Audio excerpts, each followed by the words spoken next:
पिछला दिन हम लोग चर्चा किए थे, तो उसमें हम लोग देखे हुए थे कि बंगाल मुगल साम्राज्य का एक धनी और बड़ा प्रांत था। पिछला दिन जो हम लोग देखे थे कि बंगाल जो है मुगल साम्राज्य का एक धनी और बड़ा प्रांत था।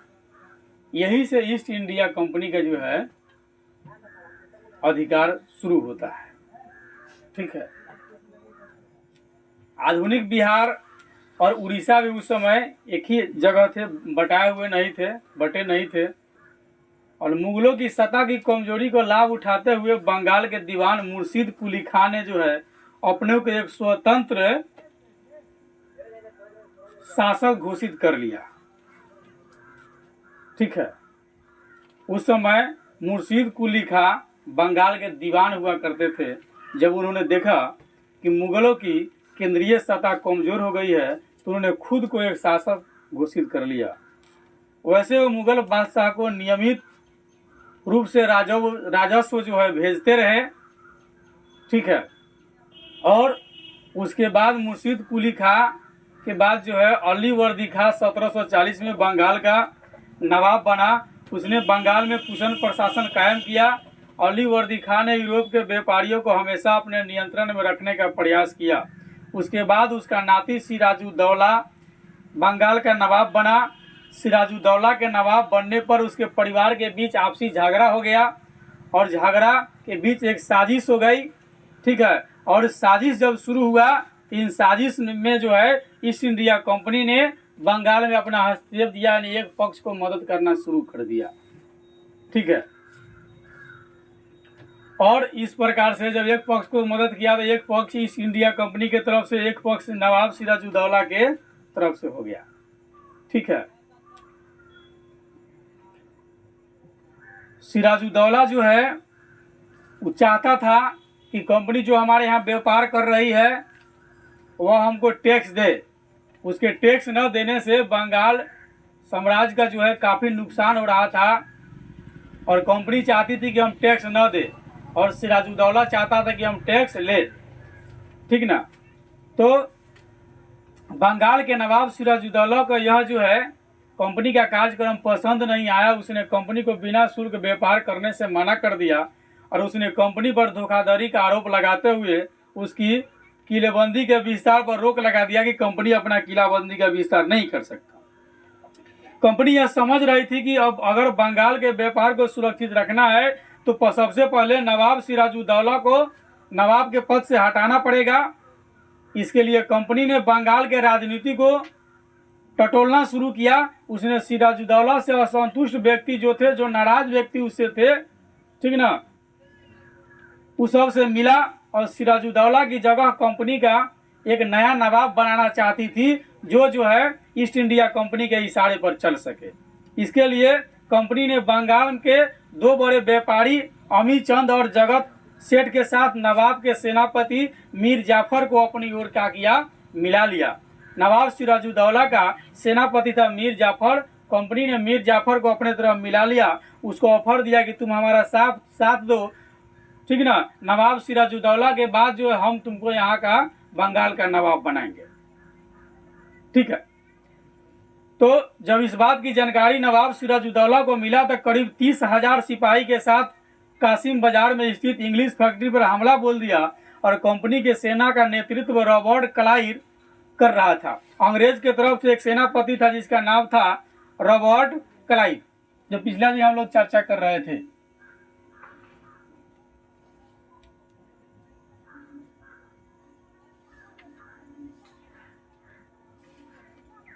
ठीक ना। ये कंपनी का आदमी था।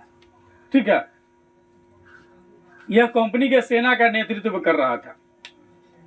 ठीक ना। तो जून 1757 में मुर्शिदाबाद के पास पलासी युद्ध हुआ। कब? 1757 में। 1757 में मुर्शिदाबाद के पास जो है एक पलासी का युद्ध हुआ, यानी कि 1757 में पलासी का युद्ध हुआ। और इस युद्ध में जो है नवाब सिराजुद्दौला के सैनिक जो है हार गए, नवाब की सेना हार गई, सिराजुद्दौला मारा गया और मीर जाफर को बंगाल का नवाब बना दिया गया। इस लड़ाई के साथ भारत में कंपनी की सत्ता की स्थापना उसी समय हो गई। इसके बाद कंपनी मुक्त व्यापार करने लगा। कंपनी चाहती थी कि बंगाल का शासन अपने हाथ में ले, लेकिन व्यापार के द्वारा ज़्यादा से ज़्यादा मुनाफा कमाना उसके लिए ज़्यादा महत्वपूर्ण था। और इस मुनाफे के अलावा मीर जाफर ने कंपनी के बड़े अधिकारी को भेंट के रूप में, घूस के रूप में भारी रकम भी दिया अपने खजाना से। कंपनी के अधिकारियों को मांग को पूरा करने में पूरा खजाना खाली हो गया मीर जाफर का, फिर भी कंपनी संतुष्ट नहीं थी। जल्द मीर जाफर को अपनी गलती का एहसास हुआ, जो सिराजुद्दौला का सेना था, ठीक है, उसने इसका विरोध किया कंपनी का। और उस विरोध के बाद कंपनी ने मीर जाफर को उस पद से हटा दिया, नवाब के पद से। और हटाने के बाद उसके दामाद जो है मीर कासिम को 1760 ईस्वी में बंगाल का नवाब बना दिया, ठीक है। मीर जाफर के बाद में किसको बना दिया? मीर कासिम को बंगाल का नवाब बना दिया। कब? 1760 में। ये बंगाल का नवाब बना 1760 ईस्वी में। मीर कासिम जो है बंगाल का नवाब कब बना? 1760 ईस्वी में मीर कासिम को बंगाल का नवाब बना दिया। मीर कासिम बंगाल के नवाब बनने की खुशी में कंपनी को जो है बर्दवान, मिदनापुर एवं चटगांव जिले की जमींदारी सौंप दिया। दूसरी तरफ उसने कंपनी को अपनी पूर्ण निर्भरता की स्थिति को समझ लिया और उसने कंपनी के शिकंजे से छुटकारा पाने के लिए कई कदम उठाए। उसने मीर जाफर के सभी अफसरों को हटा दिया, जिन जिन अफसरों को मीर जाफर ने बहाली किया था, और वे सभी अफसर जो कंपनी से मिले हुए थे। उसने बंगाल की आर्थिक स्थिति को सुधारने का प्रयास किया और कंपनी और उसके अधिकारी एवं कर्मचारी मुगल बादशाह जो है फरुख सियर द्वारा प्राप्त शाही फरमान द्वारा मिली सुविधाओं का दुरुपयोग कर रहा था। वो बिना कर दिए व्यापार करते थे और इससे राज्य को बहुत ज्यादा नुकसान हो रहा था। देसी व्यापारियों को भी धक्का लग रहा था क्योंकि वो लोग निःशुल्क व्यापार कर रहे थे। विवश होकर मीर कासिम ने चुंगी की वसूली खत्म कर दी ताकि भारतीय व्यापारी भी अपनी कंपनी के व्यापारी की बराबरी में रह करके व्यापार कर सकता है। मुर्शिदाबाद पर कंपनी का दबाव बना रहता था। इस दबाव और नियंत्रण से बचने के लिए मीर कासिम अपनी राजधानी मुर्शिदाबाद से हटाकर मुंगेर ले गया, ठीक है। कंपनी के दबाव के कारण जो है वो अपनी राजधानी को कहाँ ले गया? मुंगेर। मीर कासिम जो है कंपनी के दबाव के कारण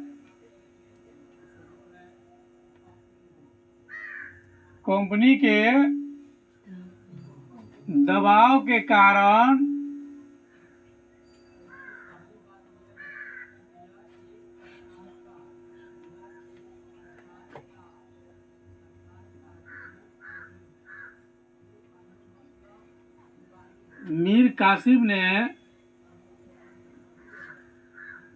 अपनी राजधानी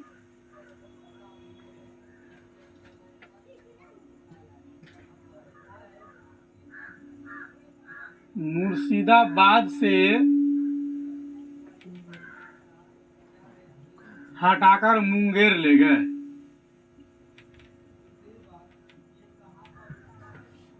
ठीक है। यानी मुगल बादशाह के नवाब मीर कासिम ने अपनी राजधानी को मुर्शिदाबाद से हटाकर कहाँ ले गया? मुंगेर ले गया, ठीक है। और मुंगेर ले जाकर के मुंगेर की उसने बड़ी सुंदर और मजबूत किलेबंदी की और करीब 40,000 सैनिक की फौज तैयार किया। यहाँ पर यह जो है कि राजधानी बना लिया मुंगेर और यहाँ करीब जो है 40,000 फौज तैयार किया, ठीक ना। मीर कासिम ने जो है 40,000 करीब फौज जो है तैयार कर लिया कंपनी से लड़ने के लिए। अपने सैनिकों को युद्ध के नए तरीके सिखाने के लिए उसने यूरोपीय प्रशिक्षक को नियुक्त किया, जो यूरोप के में जिस तरह से ट्रेनिंग दी जाती थी। इतना ही नहीं, उसने मुंगेर में बंदूक और तोप के कारखाने की स्थापना किया, ठीक ना। मुंगेर में किन चीज का स्थापना किया? बंदूक और तोप का स्थापना किया। कौन किया? मीर कासिम किया। ठीक है, मीर कासिम का वर्णन उसमें है, कौन कहां से कैसे कैसे शासन में आया है। अब आज भी मुंगेर में मीर कासिम द्वारा निर्मित किले को हम देख सकते हैं। अब आगे देखेंगे कि मुंगेर किस नदी के किनारे बसा है तथा मुंगेर किन किन चीजों के लिए प्रसिद्ध है। तो निस्संदेह मीर कासिम द्वारा उठाए गए यह कदम कंपनी के जो है लिए जो है क्या है, घातक है। कंपनी इससे क्या हो गए, नाराज हो गए। कंपनी सोचा कि हमसे लड़ने का व्यवस्था लगा रहा है। उन्होंने नवाब को हटाने का फैसला किया और मीर कासिम को इस बात का महसूस हो गया, तो वो सोचा कि हम अकेला अगर सामना करते हैं तो कंपनी से हार जाएंगे। इसलिए उसने मुगल शासक जो है शाह आलम और अवध के नवाब शुजाउद्दौला से मदद मांगा। ठीक है, मीर कासिम ने दो आदमी से मदद मांगा। ठीक है, एक मांगा मुगल शासक शाह आलम,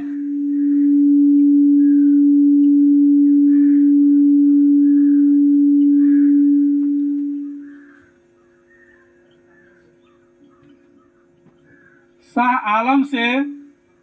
ठीक है, और दूसरा मांगा अवध के नवाब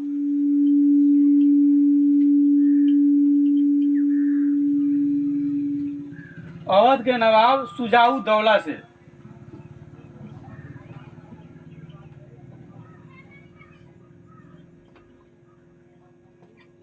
ठीक है, इन्होंने दो शासकों से मदद मांगी। कौन? मीर कासिम ने। ठीक है, और इन तीनों की संयुक्त सेना की कंपनी के सेना के साथ पश्चिम बिहार के बक्सर में युद्ध हुआ। ठीक है, मीर कासिम का सेना 40,000 प्लस मुगल शासक शाह आलम का सेना और जो है शुजाउद्दौला का सेना, इन सब के साथ जो है तीनों मिलकर के युद्ध किया। कहा? बिहार के बक्सर नामक स्थान पर बक्सर युद्ध हुआ। बक्सर नामक स्थान पर तीनों का सेना युद्ध किया। ठीक है, तीनों का सेना क्या किया? युद्ध किया। ठीक है, और 1764 में यह लड़ाई हुआ। ठीक ना, ये लड़ाई कब हुआ? 1764 ईस्वी में यह लड़ाई हुआ। ठीक है, 1764 ईस्वी में बक्सर की लड़ाई हुई, जिसमें भारतीय सेनाओं की हार हो गई। भारत के सेना जो थे यानी मीर कासिम के सेना 40,000 और शाह आलम के सेना प्लस अवध के नवाब शुजाउद्दौला के सेना। ठीक है, इस सब की क्या हो गई? हार हो गई। इस हार के बाद 1765 ईस्वी में जो है ये शुजाउद्दौला, ठीक है, शुजाउद्दौला और शाह आलम जो है 1765 में ये दोनों क्या कर लिया, 1765 में ये दोनों जो है क्या किया कि क्लाइव के साथ समझौता कर लिया। किसके साथ? क्लाइव के साथ। रॉबर्ट क्लाइव के साथ, कलाव लिख दिए, हाँ, रॉबर्ट क्लाइव के साथ ये दोनों क्या कर लिया? समझौता कर लिया।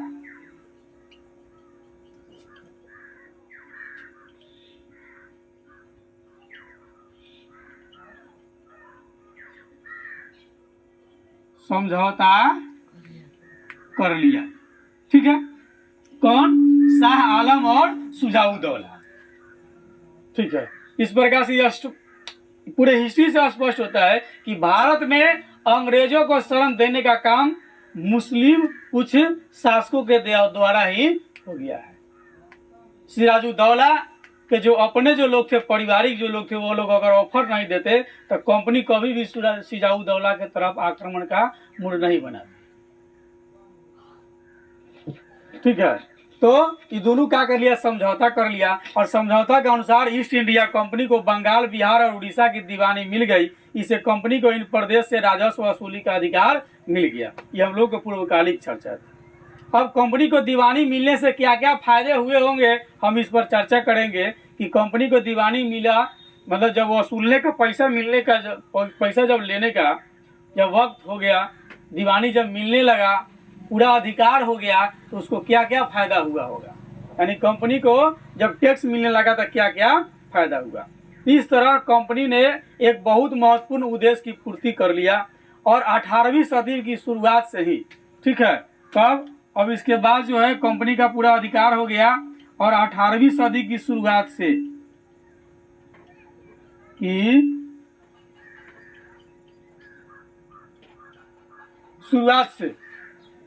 ठीक है, भारत के साथ कंपनी का व्यापार बढ़ता जा रहा था, लेकिन उसे भारत से चीजें खरीदने के लिए अपने देश से लाए गए सोने और चांदी का इस्तेमाल करना पड़ता था।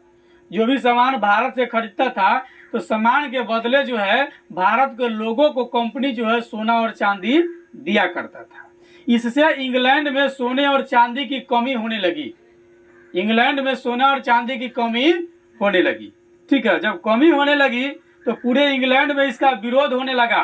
कंपनी का विरोध पूरा इंग्लैंड करने लगा वहां से, यहाँ तक कि वहां की सरकार ने भी कंपनी को किसी और विकल्प की तलाश करने का आदेश दिया। कहा कि आप दूसरा कोई और विकल्प देखें, हमारे देश में सोने और चांदी की बहुत कमी हो गई है।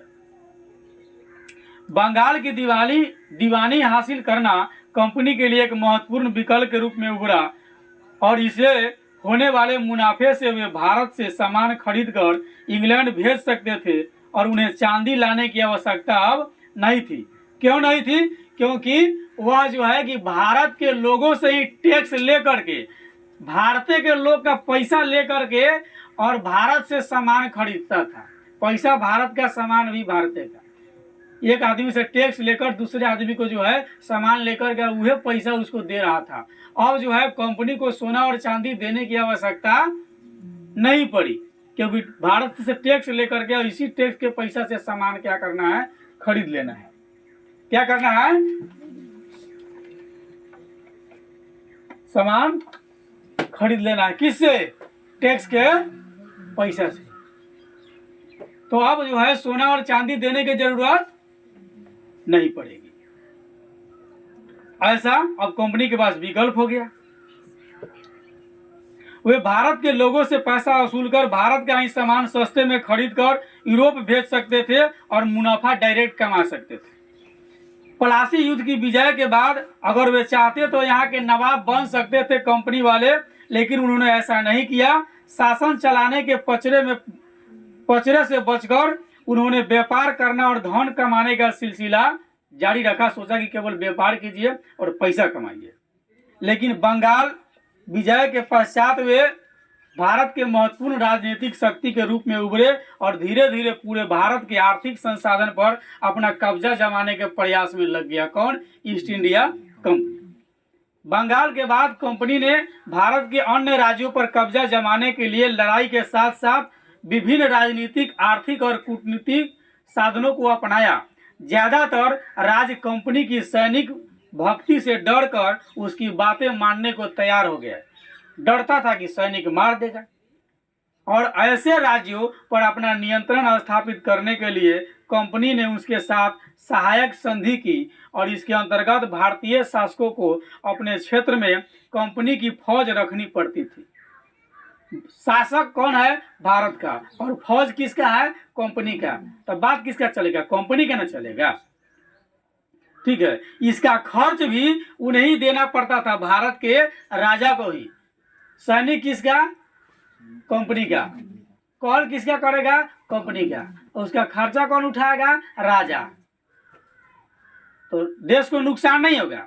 अगर कोई शासक खर्च की रकम अदा करने में अपनी लाचारी दिखाता तो जुर्माने के तौर पर कंपनी उनके इलाके को अपने कब्जे में ले लेता था। कोई राजा अगर कहता कि नहीं हम खर्च नहीं दे सकते आपके सिपाही को, तो जुर्माने के तौर पर उसका पूरा राज्य ही दखल कर लेता था कंपनी, ठीक है। और सहायक संधि को स्वीकार करने वाला पहला शासक हैदराबाद का निजाम था। डर के मारे जो है कंपनी के सामने झुकने वाला पहला व्यक्ति कौन था? जो है हैदराबाद का निजाम, ठीक ना। कंपनी के आगे डर के मारे झुकने वाला पहला कौन था? पहला शासक डर से झुकने वाला भारत का पहला शासक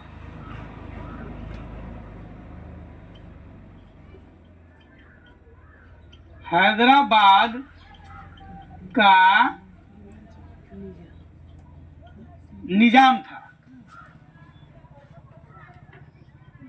ठीक है, हैदराबाद का निजाम था और दूसरा शासक अवध का नवाब था। पहला शासक हैदराबाद का निवाज था जो डर के मारे कंपनी के सामने झुक गया, और दूसरा अवध का नवाब था।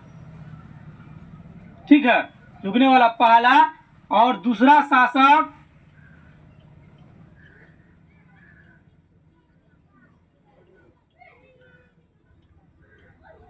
अवध का नवाब। ये दोनों डर से जो है झुक गया। एक हैदराबाद का निजाम और दूसरा अवध का नवाब, दोनों कंपनी के सामने डर के मारे क्या हो गया, झुक गया।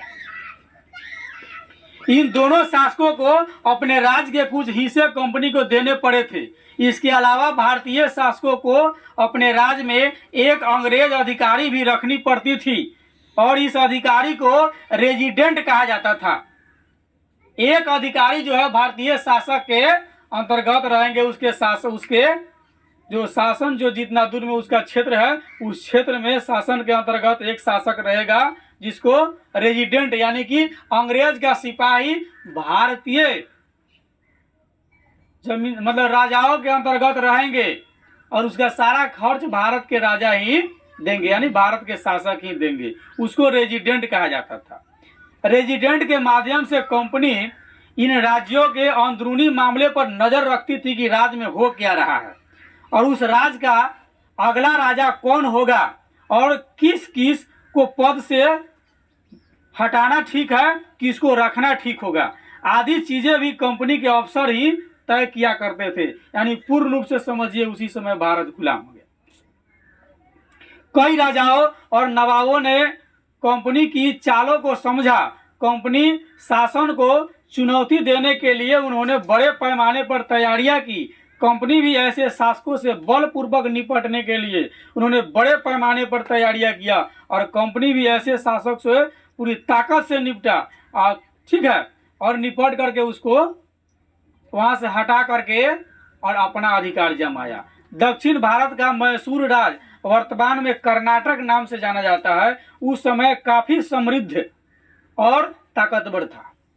दक्षिण भारत का मैसूर राज्य जो है वर्तमान में हम उसको कर्नाटक कहते हैं, उस समय काफी समृद्ध और ताकतवर था। वहाँ हैदर अली 1761 से 1782 और उसके पुत्र टीपू सुल्तान, हैदर अली के पिता का नाम क्या था, नहीं ना, टीपू सुल्तान के पिता का नाम हैदर अली। ठीक है, तो वह 1782 से 1799 तक सफलतापूर्वक शासन किया। ठीक है, हैदर अली 1761 से 1782 तक, उसके पुत्र टीपू सुल्तान 1782 से 1799 तक जो है शासन किया। मलाबार तट पर होने वाले व्यापार जहां से कंपनी काली मिर्च और इलायची खरीदती थी जो मैसूर के नियंत्रण में था, यानी कि वर्तमान कर्नाटक के नियंत्रण में था। 1785 में टीपू सुल्तान ने अपने राज्य में पड़ने वाली बंदरगाहों से चंदन की लकड़ी, काली मिर्च और इलायची के निर्यात पर रोक लगा दिया। कहा कि मेरे राज्य से होकर के जो काली मिर्च, चंदन की लकड़ी, ठीक है, और इलायची जो बिकती है उस पर हम रोक लगाते हैं, आज के बाद यह नहीं बिकेगा। कौन? टीपू सुल्तान ने 1785 में रोक लगा दिया। टीपू ने फ्रांसीसियों से मित्रता की और अपनी सेना के आधुनिकीकरण में उनकी मदद ली। उसके इस कदमों से कंपनी और मैसूर में लड़ाई छिड़ गई। टीपू की कंपनी के साथ आखिरी लड़ाई 1799 में श्रीरंगपट्टनम में हुई, जिसमें टीपू बहादुरी के साथ लड़ते लड़ते मारा गया।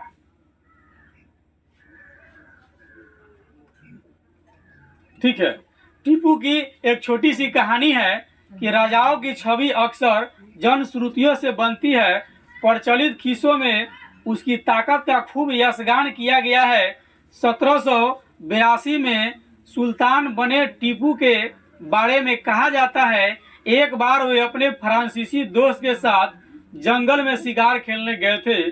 वहां एक शेर उनके सामने आ गया। उनकी बंदूक ने मौके पर साथ नहीं दिया और कटार भी जमीन पर गिर गई। फिर भी टीपू ने निहत्थे ही शेर का मुकाबला किया और आखिरकार कटार उठा ली और अंत में उन्होंने शेर को मार गिराया। इसके बाद उन्हें शेर ए मैसूर कहा जाने लगा। यानी कि शेर ए मैसूर किसको कहा जाता है? टीपू सुल्तान को। कब से? जब उन्होंने एक शेर को मार गिराया। ठीक है।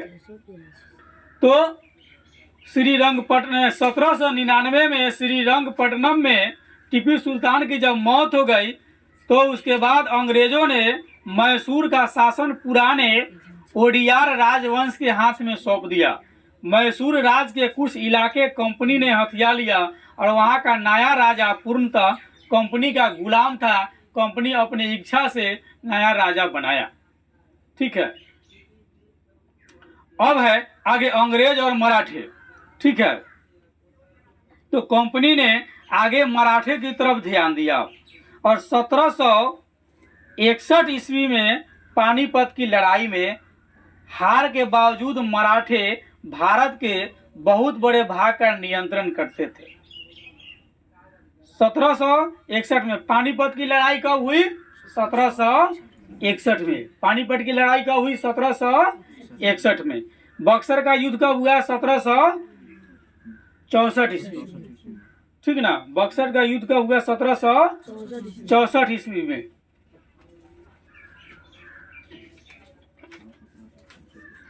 और पलासी का युद्ध हुआ 1757 में। पलासी का युद्ध 1757 में। बक्सर का युद्ध 1764 में।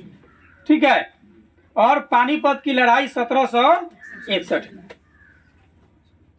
1761 में पानीपत की तीसरी लड़ाई में हार के बावजूद मराठे भारत के बहुत बड़े भाग को नियंत्रण करते थे, किंतु वे आपस में बटे हुए थे। इनकी बागडोर सिंधिया, होलकर, गायकवाड़ और भोंसले जैसे अलग अलग राजवंशों के हाथ में थी मराठों का। कंपनी के अधिकारियों और फौज ने मराठा प्रमुखों को आपसी लड़ाइयों का फायदा उठाया। मराठी जो लोग थे आपस में हमेशा लड़ाई झगड़ा करते रहते थे और कंपनी तो ऐसा खोजता ही था। उसने इसका फायदा उठाया और एक के बाद एक कई लड़ाइयों में मराठों को कमजोर कर दिया। अंततः 1817 से 19 के युद्ध में मराठे पूरी तरह पराजित हुए और मराठों का क्षेत्र भी कंपनी के अधीन में हो गया। नहीं, मराठों का जो भी क्षेत्र था सब कंपनी के अंदर में आ गया। ठीक है। अब कंपनी का ध्यान पंजाब के महाराजा रणजीत सिंह की ओर गया। और कंपनी का ध्यान कहाँ गया? पंजाब के राजा रणजीत सिंह की तरफ गया।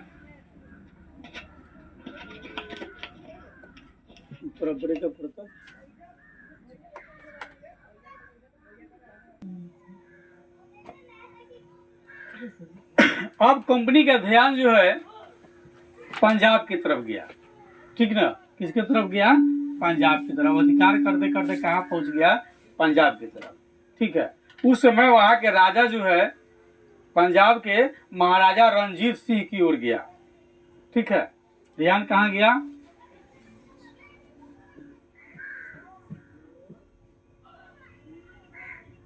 महाराजा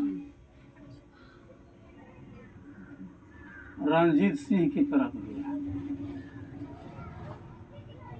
ठीक है। अब कंपनी का ध्यान कहाँ गया?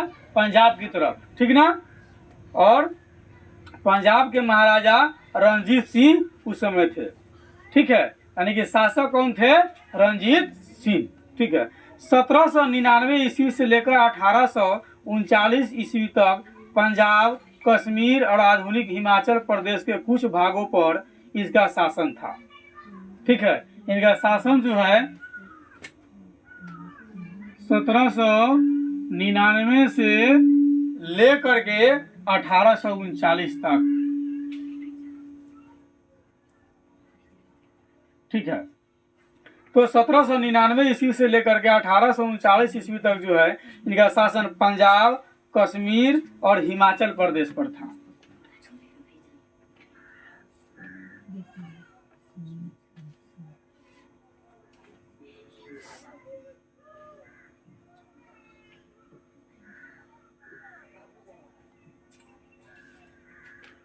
ठीक है। यानी कि महाराजा रणजीत सिंह का शासन जो है 1799 से 1839 तक पंजाब, कश्मीर, हिमाचल प्रदेश पर था। ठीक है। रणजीत सिंह के जीवन काल में उसके राज्य के विस्तार कंपनी ने रोक दिया गया, कहा कि अब आप अपने राज्य का विस्तार नहीं कर सकते हैं। ठीक है। लेकिन इनके जीवन काल में कंपनी पंजाब को नियंत्रण करने में असफल रही। जब तक महाराजा रणजीत सिंह थे तब तक कंपनी का दाल नहीं गड़ा जो है पंजाब, कश्मीर और हिमाचल प्रदेश पर, जब तक जिंदगी थे। ठीक है। रणजीत सिंह की मरने के बाद पंजाब में अस्थिरता आ गई और इस स्थिति का फायदा उठाकर 1849 में कंपनी ने पंजाब को अपने नियंत्रण में ले लिया। यानी ईस्ट इंडिया कंपनी जो है 1849 में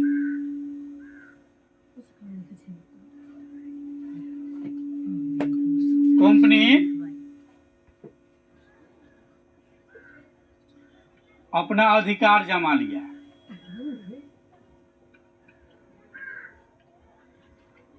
ईस्ट इंडिया कंपनी ने 1849 में जो है अपना अधिकार जमा लिया। कब? जब महाराजा रणजीत सिंह मर गए। ठीक है। ठीक है। अब विलय की नीति पर हम देखते हैं तो सीधे युद्ध के अलावा भारतीय राज्यों को अपने नियंत्रण में लेने के लिए कंपनी ने अन्य बहाने भी ढूंढने शुरू कर दिए थे। ठीक ना, विलय करने के लिए, यानी कि अपने में मिलाने के लिए। विलय की स्थिति जब हम देखते हैं तो कंपनी जो है अपने में मिलाने के लिए जो है वह कोई सारा बहाना ढूंढते थे। विलय नीति भी ऐसा ही एक बहाना था। इस नीति के अंतर्गत अगर किसी शासक की मृत्यु हो जाती थी और उसका अपना कोई पुत्र नहीं होता था तो उसके राज्य को कंपनी अपने नियंत्रण में ले लेती थी। कंपनी का कहना था कि अगर कोई शासक मर जाता है, उसका कोई भी पुत्र नहीं रहेगा, ठीक है, तो वह राज अंग्रेज का हो जाएगा, ईस्ट इंडिया कंपनी की हो जाएगी। इस नीति के तहत 1848 ईस्वी से 1856 ईस्वी के बीच भारत के कई राज्य, ठीक है, सतारा, संबलपुर, उदयपुर, नागपुर और झांसी कंपनी के नियंत्रण में आ गया। 1848 से 1856 के बीच में जो है 1761 में है। 1761 में अच्छा ठीक हो जाएगा, उससे कोई दिक्कत नहीं। ठीक है। तो 1848 से 1856 के बीच भारत के कई राज्य जो है उसके अधीन हो गया। ठीक है।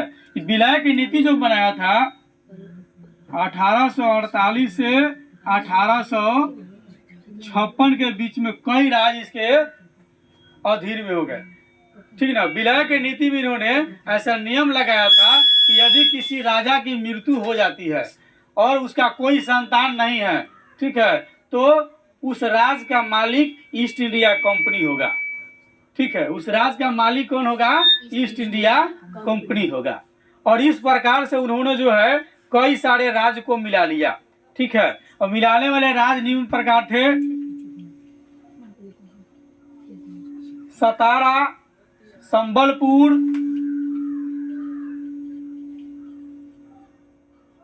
ठीक है, संबलपुर, उदयपुर, नागपुर,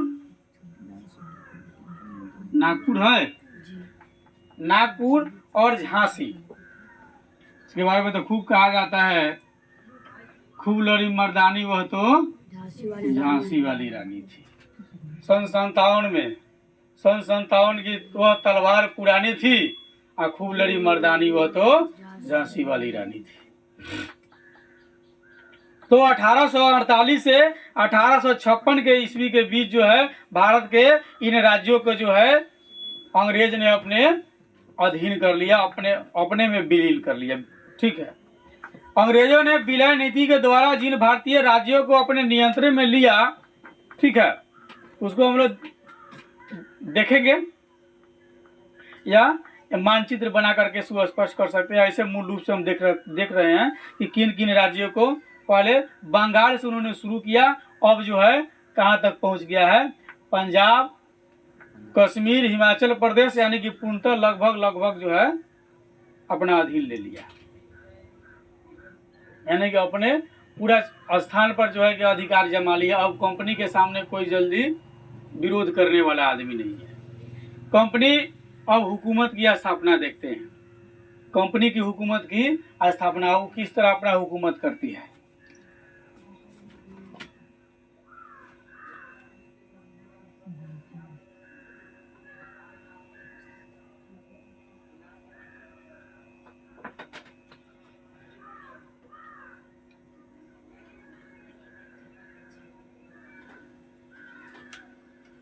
कंपनी की हुकूमत यानी कि शासन की स्थापना किस प्रकार से कंपनी ने भारत में शासन किया। इस प्रकार हम लोग देखें 1856 ईस्वी तक लगभग पूरा भारत पर कंपनी का नियंत्रण हो चुका था, ठीक है। और 1600 ईस्वी में स्थापित एक व्यापारी कंपनी कैसे इतने बड़े साम्राज्य को अपने नियंत्रण में ले लिया। ईस्ट इंडिया कंपनी की स्थापना कब हुई थी? 1600 ईस्वी में। 31 दिसंबर 1600 ईस्वी को ईस्ट इंडिया कंपनी की स्थापना हुई थी। इंग्लैंड के व्यापारियों ने लंदन में ईस्ट इंडिया कंपनी की स्थापना की थी, ठीक है। सोचने की बात है कि 1600 ईस्वी में स्थापित एक व्यापारी कंपनी कैसे इतने बड़े साम्राज्य को अपने नियंत्रण में लेने में सफल रही, ठीक है। आइए हम उसकी सफलता के कुछ कारण पर विचार करते हैं, ठीक है। 1707 ईस्वी में औरंगजेब की मृत्यु के बाद, ठीक ना, 1707 ईस्वी में औरंगजेब की मृत्यु हो गई, ठीक है। कारण देखते हैं कि कैसे कैसे जो है गुलाम हो गया।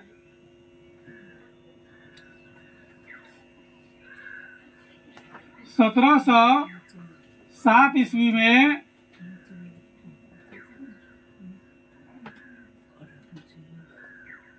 औरंगजेब की मृत्यु हो गई, ठीक है।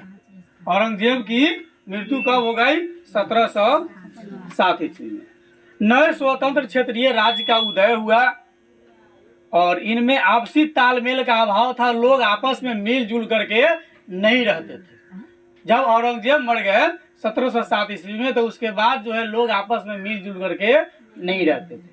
तो जब मिलजुल करके नहीं रह रहे तो आपसी मतभेद होगा, तो स्वाभाविक है एक दूसरे को पराजित करने के लिए एक दूसरे एकदम तुला रहेगा, ठीक है। हर राज्य दूसरे के इलाके हड़प कर अपने राज्य का विस्तार करना चाहता था। हर कोई दूसरा को हड़प लेना चाहता था। एकता के अभाव के कारण भारतीय राज एक एक कर आसानी से कंपनी के हाथ में जो है धीरे धीरे चला गया। अब भाई से लड़ाई कीजिएगा एक बीता जमीन के लिए, तो दूसरा तो अबे करेगा और मर्डर करवाएगा और 1 बीघा बेचवा के चला जाएगा। 1 बीघा आपका जमीन में उहे लिखा लेगा। 1 बीघा ना बर्दाश्त कीजिएगा, 1 बीघा बेच के संतुष्ट हो जाइएगा। जब तक एहसास होगा तब तक अब कोनो उपाय नहीं है, ठीक है। वही हाल था। एक राजा दूसरे राजा के राज को हड़पने के चक्कर में लगा हुआ था, विस्तार करना चाहता था। लोगों में आपसी एकता का अभाव था, जिसके कारण भारतीय राज एक एक कर आसानी से कंपनी के हाथ में जो है गुलाम होता चला गया धीरे धीरे। कंपनी की सेना के पास भारतीय सेनाओं से बेहतर बंदूक थी, बेहतर तोप थी। भारत के सेनाओं के पास बेहतर बंदूक और तोप उस समय नहीं थी। भारतीय सैनिकों की तुलना में उसे नियमित रूप से अभ्यास कराया जाता था। अंग्रेज के जो सैनिक थे उसको नियमित अभ्यास कराया जाता था। रोज प्रतिदिन युद्ध की ट्रेनिंग दी जाती थी। अब भारतीय सेना कुछ ऐसे थे विदाउट ट्रेनिंग के खा रहे हैं, चुपचाप बैठे हुए हैं। युद्ध की ट्रेनिंग नहीं लेते थे और युद्ध होता था और हार जाते थे। जबकि अंग्रेजी सेना जो है युद्ध के लिए रोज ट्रेनिंग लेते थे और युद्ध में वह जीत जाता था और उसके पास हथियार भी था। तो कंपनी के सेना के पास भारतीय सेनाओं के बेहतर तोप और बंदूकें थी और भारतीय सैनिकों की तुलना में उसे नियमित रूप से अभ्यास भी कराया जाता था अंग्रेज सैनिक को। जबकि ऐसा भारतीय सैनिक बैठ बैठ कर खा के मोटा रहे, ठीक है। दूसरी बात है भारतीय सैनिकों की तुलना में वो अधिक अनुशासित थी और उन्हें नियमित रूप से वेतन भी मिलता था अंग्रेज सैनिक को। तो कंपनी की सफलता के उपर्युक्त कारण जो हम लोग देखे हैं यह एकदम उचित है। इसके अतिरिक्त और भी कारण हो सकता है छोटा मोटा, लेकिन मेन कारण यही है कि भारत के लोग जो है आपस में मिलजुल करके नहीं थे, आपस में लड़ाई झगड़ा टकराव करते थे, जिसके कारण जो है कंपनी आसानी से अपना अधिकार जमा लिया।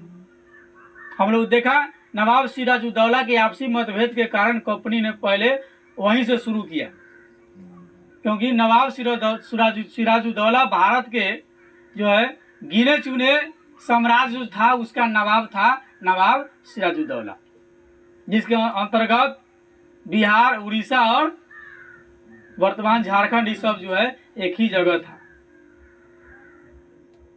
उस समय। यानी कि मान के चलिए बिहार उस समय केवल क्या था, बिहार बाद में उड़ीसा बना, केवल बिहार से कंपनी जो है ईस्ट इंडिया कंपनी केवल बिहार से शासन करना शुरू किया और सफल हो गया। आज बिहार का स्थिति कौन सा बन गया? जैसी नियति वैसी गति हुई भी करेगा।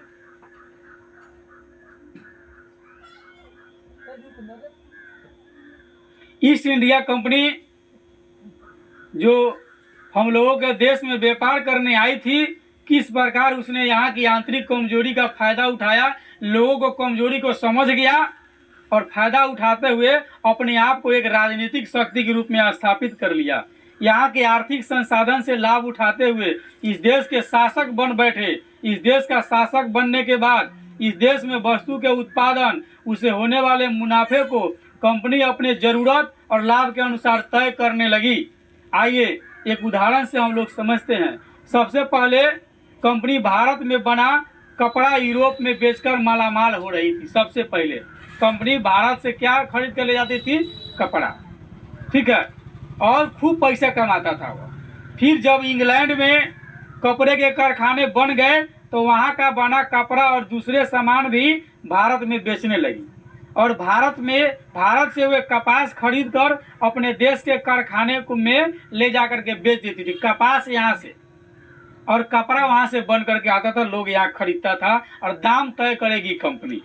वे भारत में कई जरूरी फसलें उगवा कर उन्हें दूर दूर तक भेजती थी, जैसे नील, पटसन, अफीम, गन्ना, चाय, कॉफी। इसके अलावा कंपनी कारीगरों से जबरदस्ती से बहुत कम कीमत पर जो है माल खरीदने की कोशिश करती। कारीगर गांव छोड़कर भाग रहे थे। कंपनी किसानों से भी ज्यादा लगान वसूल करने लगा था, वसूलने की काफी कोशिश भी किया, कर भी रहा था। यह सब किस प्रकार हो रहा था यह हम सब लोग अब समझेंगे। और फिर अगर ऐसी स्थिति भारत की रही तो लूट खसोट धोखाधड़ी अगर मची हुई रही देश में, तो फिर देश को जो है दूसरा कोई आएगा और अपना अधिकार जमा लेगा। इसलिए आपसी मेल जोल जरूरी है। छोटी छोटी बातें के लिए आपस में अगर झगड़ा होती है उसको भूल करके हम आपसी मेल जोल रखें और बाहरी किसी से युद्ध होता है तो मिल करके बाहरी को मुंह तोड़ जवाब दे, बाहरी को अपने कार्यों में दखल न देने दे। अगर बाहरी लोग हमारे यहाँ दखल आकर के देता है तो फिर परेशानी हो जाएगी। फिर वही कहानी स्टार्ट हो जाएगी एक मेढक वाली, जो बताए थे। एक मेढक था, कुआं में रहता था। मेढक में लड़ाई हुई, उन्होंने जाकर एक सर्प से दोस्ती कर ली और दोस्ती करने के फलस्वरूप सर्प आया और एक एक मेढक को धीरे धीरे खाते खाते जब सारा मेढक खत्म हो गया तो एक दिन जिस मेढक से दोस्ती किया था उस मेढक के बाल बच्चों को भी खा गया। अंत में मेढक और उसकी पत्नी वहां से भागते भागते जान बचाते भागे जा रहे थे और सर्प पीछे से खरीदे जा रहा था। और एक वक्त आया मेढक थक कर रुक गया और सर्प जो है मेढक के पति पत्नी दोनों को खा गया। इसलिए जब भी आपस में लड़ाई और झगड़ा होता है खुद आपसी जो है मेल भाव से उसको सलट लीजिए। बाहरी लोग को उसमें मौका आप नहीं दीजिए। जैसे आप बाहरी लोग को मौका देते हैं, ठीक ना, आप जिसे शत्रु समझ रहे हैं एक दिन उसे पराजित करके एक दिन आपको भी पराजित कर लेगा और आप पर भी वह पूर्ण रूप से अपना अधिकार जमा लेगा। ठीक इसी प्रकार से कंपनी ने धीरे धीरे जो है अपना अधिकार जमाते जमाते पूरे भारत पर अपना अधिकार जमा लिया। ठीक है, इसलिए स्टिकल बात से यह ज्ञान मिलती है कि हम जहाँ भी रहे अपने परिवार के साथ है मिलजुल करके रहें, परिवार और समाज के जो है विरुद्ध में कोई ऐसा काज नहीं करे। अगर छोटी मोटी गलती भी होती है तो उसको जो है किसी तरह इग्नोर करके चले, उस पर ध्यान नहीं दे, ठीक है, नहीं तो बाहरी लोग जो है इसका फायदा बहुत आसानी से उठा लेंगे।